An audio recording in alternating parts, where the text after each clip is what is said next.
Al-Quran jika membicara tentang sifat pemarah itu digandeng dengan sifat yang lain. Orang yang pemarah umumnya tidak empati.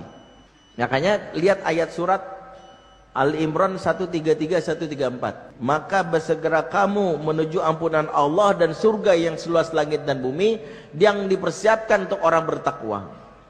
Siapa itu orang bertakwa? Ada 3 sifat, dan ini 3 sifat utama orang muttaqin, yaitu orang suka berinfak di saat lapang maupun sempit, dan suka menahan amarah, dan dia mampu maafkan kesalahan orang lain alias tidak dendam.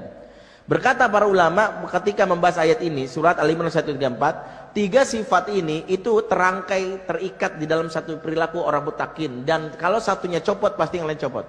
Artinya apa? Orang yang suka bersedekah di saat lapang maupun sempit, pastinya orang yang bisa menahan amarah. Yang ketiga, orang yang tidak dendaman. Kalau ingin hati itu bersih dari kotoran yang namanya emosional, marah, sedekah. Bagaimana Ustadz kalau sudah terlanjur marah atau punya marah? Pertama, kalau kita ngelihat marah itu diajarkan Rasul, cara mengendalikannya adalah kalau marah itu kan berasal biasanya dari setan. Setan menghembuskan perasaan untuk marah. Dan setan itu asalnya dari api. Api kalah sama air. Makanya kalau lagi marah, jaga supaya selalu berwudu. Tapi ada terapi lain selain wudu. Dan ini jelaskan dalam hadis riwayat Muslim, di mana salah satu kebiasaan sahabat saat dari pulang safar, ini mungkin yang nggak pernah selama ini kita pahami. Para sahabat itu kalau pulang dari berpergian jauh, sebelum nyampe ke rumah termasuk Rasul, mereka terbiasa mandi dulu di pemandian umum. Di zaman dulu tuh biasanya sebelum sampai ke rumah ada pemandian umum di kota Madinah, mereka mandi bareng-bareng. Ternyata mereka baru pulang setelah mandi, mendatangi pasangannya atau anaknya dalam keadaan selesai mandi. Emosi mereka lebih positif. Kenapa? Di situ ada kaidah menarik dari Syekh Abdullah Nasir-Ulwan. Sebagaimana hadas kecil disapu oleh wudu, begitu juga marah kecil disapu dengan wudu.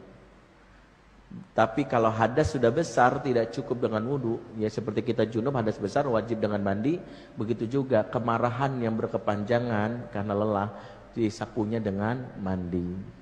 Makanya kalau istri kita pagi-pagi itu marah-marah waktu melayani anak waktu pagi-pagi, periksa jangan-jangan belum mandi. Itu saya cek loh. Saya selalu bilang, kamu tuh kalau belum mandi jangan masak. Karena masak kamu tuh sambil ngomel-ngomel, cepetan ya Allah, kamu tuh lama banget. Karena belum mandi. Orang tuh kalau belum mandi suntuk. Makanya kenapa suami kalau pulang dari kantor supaya nggak musnah sama anak, kasih namanya transition time.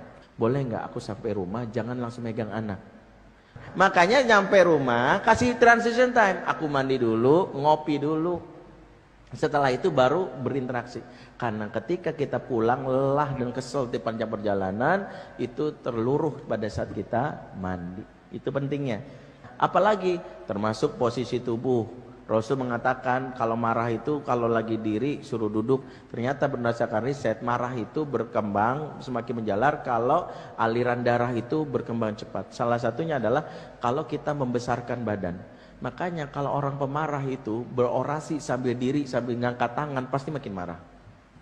Kalau pengen marah itu menurut para ulama, marah itu dekatkan diri ke bawah supaya energi marah itu kalah sama tanah.